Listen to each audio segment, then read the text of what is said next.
మీ యేసు ప్రభు, మీ యేసు ప్రభు రాత్రంతా ఈ చీకటి గదిలోనే ఉన్నాడు.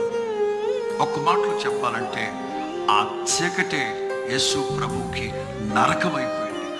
ఆ చీకటే యేసు ప్రభుకి శాపమైపోయింది. నా దేవుని ప్రియులారా, దేవుడు అంటారు, నేను వారిని విడువక ఈ కార్యం చేస్తాను. ఏ కార్యం అంటే చీకటిని వెలుగుగా మారుస్తాం. ఒకవేళ మీ దైనందిన జీవితాల్లో ప్రతికూలమైన పరిస్థితులు ప్రతిబంధకాలుగా మార్చబడి ఉంటే, ఈ రాత్రి యేసు నామములో ప్రతి విధమైన చీకటి తొలగిపోవునుగాక.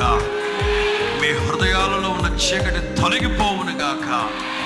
మీ కుటుంబాల్లో ఉన్న చీకటి శక్తులు, చీకటి క్రియలు యేసు నామములో తొలగిపోవునుగాక.